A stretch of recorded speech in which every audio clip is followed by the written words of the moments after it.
السلام علیکم ورحمۃ اللہ وبرکاتہ نحمدہ ونصلی علی رسولہ الکریم اما بعد اعوذ باللہ من الشیطان الرجیم بسم اللہ الرحمن الرحیم رب اشرح لی صدری ویسر لی امری واحلل عقدۃ من لسانی یفقہوا قولی رب یسر ولا تعسر وتمم بالخیر وبک نستعین آمین یا الہی آمین۔ امید ہے آپ سب لوگ خیر سے ہوں گے۔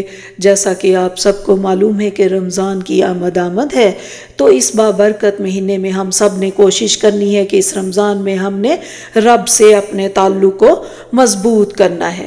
یاد رکھیں کہ پانی اگر ایک ہی جگہ ٹھہرا رہے تو اس میں بو پیدا ہونے لگتی ہے۔ اسی طرح اگر مسافر راستے میں کسی ایک جگہ پر رک جائے تو منزل تک نہیں پہنچ سکتا۔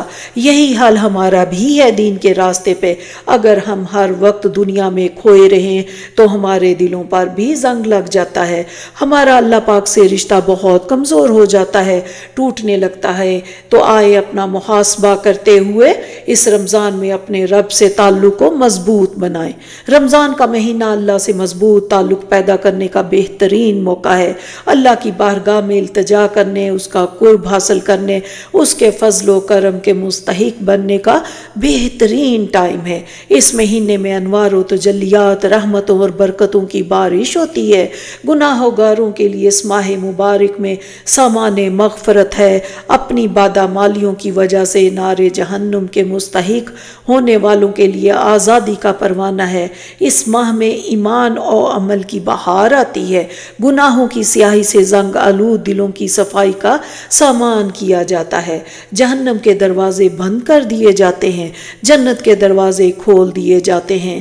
اے خیر کے طلبگار آگے بڑھ، اے شر کے چاہنے والے پیچھے ہٹ جا کی صدائیں بلند ہوتی ہیں۔ سرکش شیاطین قید کر دیے جاتے ہیں۔ اس ماہ مبارک میں دن کو روزہ فرض کیا گیا ہے تاکہ نفس امارہ کو اس کی خواہشات سے دور رکھ کر زیور تقوی سے آراستہ کیا جائے۔ رات کو قرآن سن کر دلوں کو روشنی بخشی جائے۔ اسلام یہ تعلیم دیتا ہے کہ اس دنیا کے خزانوں اور دفینوں سے فائدہ اٹھاؤ، اپنی خواہشات کو پورا کرو، مگر ایک دائرے میں رہ کر، ایک حد میں رہ کر۔ اپنے اخلاق اور روحانیت کے جذبے کو کبھی افسردہ اور مردہ نہ ہونے دو۔ تمام انبیاء نے ہر دور میں اسی کے لیے کوشش کی۔ جب بھی انسانیت انتہا پسندانہ مادیت اور حیوانیت کی زد میں آ کر ہلاک ہونے کے قریب ہوئی، انہوں نے اخلاق اور روحانیت پیدا کرنے کے اسباب مہیا کیے۔ روزہ بھی سال میں ایک مرتبہ اسی لیے فرض کیا گیا کہ دل کی سختی دور ہو، کچھ دن مادیت پرستی میں کمی ہو تاکہ اس میں روحانیت اور ایمان کی اتنی مقدار داخل ہو جائے جس سے اس کی زندگی اعتدال پر آ جائے۔ کچھ دیر کے لیے اخلاق الہی کا کسی قدر عکس اس میں اتر سکے، اس میں فرشتوں کی نسبت حاصل ہو جائے۔ ارشاد خداوندی ہے، اے ایمان والو، تم پر روزے فرض کیے گئے جیسا کہ تم سے پہلے لوگوں پر فرض کیے گئے تھے تاکہ تم متقی اور پرہیزگار بن جاؤ۔ اس آیت میں روزے کا مقصد بیان کیا گیا۔ اس سے بھوکا پیاسا رکھنا مراد نہیں بلکہ حیوانی اور نفسانی تقاضوں کو دبا کر ملکوتی صفات پیدا کرنا ہے تاکہ دل میں اللہ کا خوف پیدا ہو اور وہ تقوی کی صفت سے آراستہ ہو۔ اس مبارک مہینے کو اللہ پاک نے اپنا مہینہ قرار فرمایا، گویا اللہ تعالیٰ اپنے بندوں کو جو دنیا کے بکھیڑوں میں گھیر کر اللہ پاک سے دور ہو چکا ہے، اللہ تعالیٰ اسے اپنے قریب کرنے اور اسے اپنا بنانا چاہتے ہیں۔ مطلب یہ کہ اللہ پاک نے اس انسان کو پیدا تو کیا تھا اپنی عبادت کے لیے۔ ارشاد خداوندی ہے، میں نے انسان اور جنات کو صرف اپنی عبادت کے لیے پیدا کیا، لیکن یہ انسان اپنی ضروریات اور اپنی خواہشات کو پورا کرنے کے لیے دنیا اور اس کے کاموں میں اتنا مگن ہو گیا، اتنا ڈوب گیا دنیا میں کہ اپنے مقصد تخلیق کو بھلا بیٹھا اور اپنے خالق اور مالک کی طرف سے غافل ہو گیا۔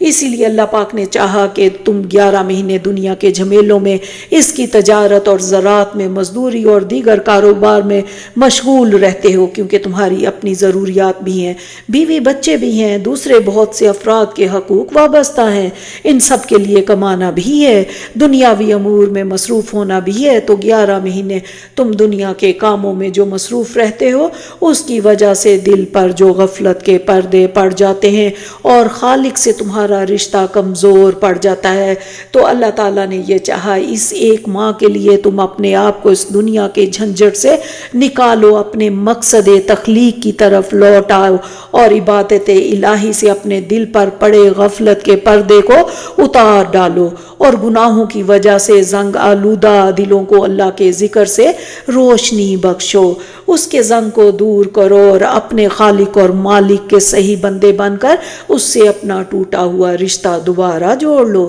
کیونکہ یہ مہینہ خالص اللہ تعالیٰ کا مہینہ ہے، یہ اللہ کو راضی کرنے کا مہینہ ہے، یہ رحمتوں اور مغفرتوں کو حاصل کرنے کا مہینہ ہے۔ اس ماہ کی خاص عبادت روزہ ہے، اس روزے سے مقصد تقوی ہے۔ نبی پاک صلی اللہ علیہ وآلہ وسلم ایک حدیث قدسی میں اللہ پاک کی طرف سے فرماتے ہیں، ہر نیکی کا بدلہ 10 گنا سے لے کر 700 گنا تک دیا جاتا ہے، سوائے روزے کے کہ وہ میرے لیے ہے اور میں ہی اس کا بدلہ دوں گا۔ تمام عبادتیں اللہ کے لیے ہیں، اللہ تعالیٰ ہی اس کا بدلہ عطا فرمائیں گے، تو روزے میں ایسی کیا خاص بات ہے جس کے لیے کہا جا رہا ہے کہ روزہ میرے لیے ہے اور میں ہی اس کا بدلہ دوں گا؟ نبی پاک صلی اللہ علیہ وآلہ وسلم نے فرمایا، جس نے ایمان کے جذبے اور طلب ثواب کی نیت سے رمضان المبارک کا روزہ رکھا، اس کے گزشتہ گناہوں کی بخشش ہو گئی۔ رمضان کا مہینہ اللہ سے مضبوط تعلق پیدا کرنے کا بہترین موقع ہے۔ روزہ ہر مسلمان عاقل بالغ مرد عورت پر فرض ہے، بلا عذر اس کا چھوڑنا گناہ ہے۔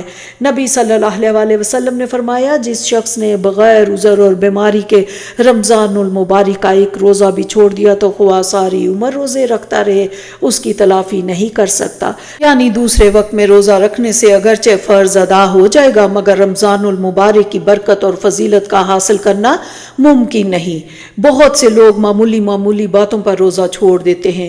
شریعت میں عذر یا تو سفر ہے کہ سفر کی مشقت کی وجہ سے اجازت ہے، چاہے تو روزہ رکھے یا چاہے تو چھوڑ دے، لیکن جتنے روزے چھوڑیں گے ان روزوں کی قضا بعد میں لازمی ہے۔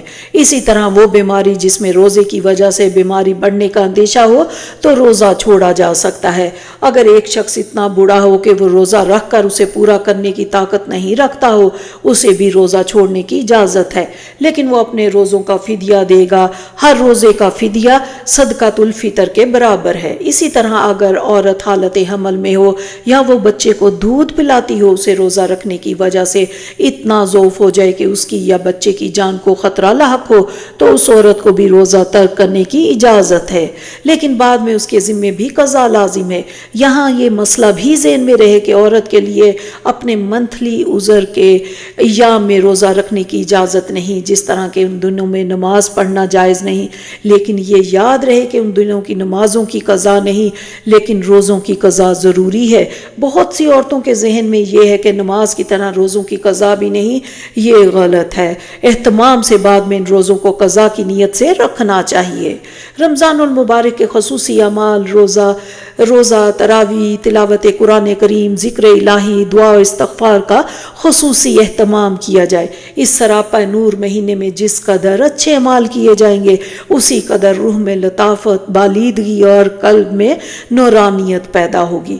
خصوصاً قرآن کریم کی تلاوت کا اہتمام، کیونکہ اس ماہ کو قرآن کریم سے خاص نسبت ہے۔ اس ماہ میں قرآن کریم نازل ہوا۔ اس مہینے میں جھوٹ، بہتان، غیبت، حرام خوری اور دیگر تمام آلودگیوں سے پرہیز کا پورا اہتمام کیا جائے۔ حدیث میں فرمایا گیا کہ جو شخص روزے کی حالت میں جھوٹ بولنے اور غلط کام کرنے سے پرہیز نہ کرے، اللہ پاک کو اس کے بھوکا پیاسا رہنے کی کوئی حاجت نہیں۔ ایک اور حدیث میں ہے کہ بہت سے روزے دار ایسے ہیں جن کو بھوک پیاس کے سوا کچھ حاصل نہیں ہوتا۔ اللہ اکبر۔ روزے کی حالت میں کان کی، آنکھوں کی، پیٹ کی، شرمگاہ کی اور دیگر اعضاء کی حفاظت لازم ہے۔ غرض اس مہینے میں گناہوں کا ترک کرنا لازم ہے، اور اگر ذرا سی ہمت سے کام لیا جائے تو ان چند دنوں میں گناہوں کا چھوڑنا بہت آسان ہے۔ جہاں گناہوں سے پرہیز لازم ہے وہاں بے فائدہ اور فضول کاموں سے بھی رکنا چاہیے، کیونکہ یہ بے مقصد کے مشغلے انسان کو مقصد سے ہٹا دیتے ہیں۔ اس ماہ مبارک میں دلوں کی صفائی بھی بہت ضروری ہے۔ جس دل میں کینہ، حسد، بغض اور عداوت کا کھوٹ جمع ہو، اس پر اس مبارک مہینے کے انوار و برکات نہیں ہو سکتی۔ یہی وجہ ہے کہ بعض احادیث کے مطابق رمضان المبارک کی راتوں میں سب لوگوں کی بخشش ہو جاتی ہے، مگر ایسے دو شخص جو کہ ایک دوسرے سے کینہ و عداوت رکھتے ہوں ان کی بخشش نہیں ہوتی۔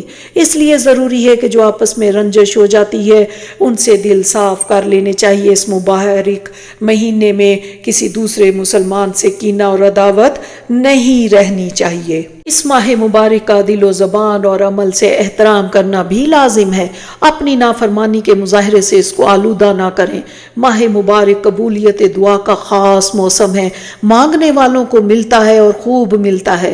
مانگنے والوں کی حیثیت کے مطابق نہیں بلکہ دینے والا اپنی شان کے مطابق دیتا ہے، مگر کوئی چاہیے مانگنے والا۔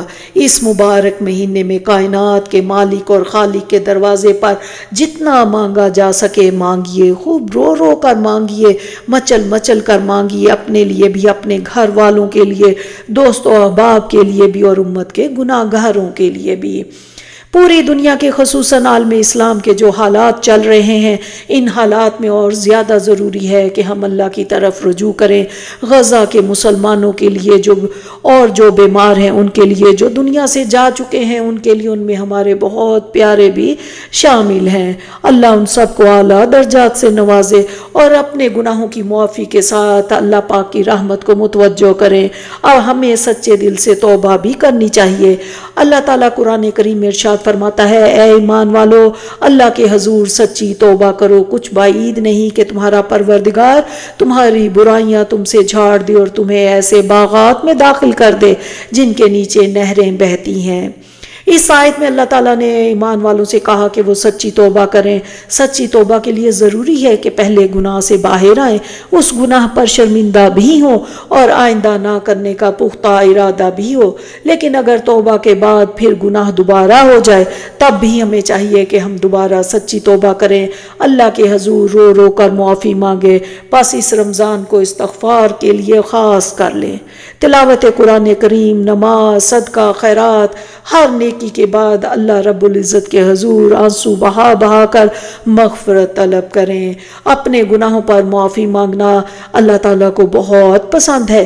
ہدایت کے راستے کا نیا مسافر چھوٹے چھوٹے قدموں سے چلتا ہے، وہ گرتا ہے پھر سنبھلتا ہے، پھر گرتا ہے پھر سنبھلتا ہے، کبھی مایوس ہوتا ہے کبھی پرجوش، لیکن وہ چلنا نہیں چھوڑتا یہاں تک کہ اس کے قدموں میں استقامت آ جاتی ہے۔ وہ ایسا کردار بن جاتا ہے کہ لوگ اس سے استقامت کے معنی سیکھنے لگتے ہیں۔ وہ اسلام سے ایمان تک کا سفر طے کرتے ہوئے مومن کے درجے پر پہنچ جاتا ہے۔ اس طرح اللہ کے ساتھ تعلق جڑ جاتا ہے۔ تو یاد رکھیں کہ اس رمضان میں ہم نے اپنے رب سے تعلق کو مضبوط بنانا ہے۔ آخر میں اللہ سے دعا ہے کہ ہم سب کو توفیق دے تاکہ ہم اس مہینے کی رحمتوں اور برکتوں کو سمیٹ سکیں۔ ربنا تقبل منا انک انت السمیع العلیم وتب علینا انک انت التواب الرحیم۔ السلام علیکم ورحمۃ اللہ وبرکاتہ۔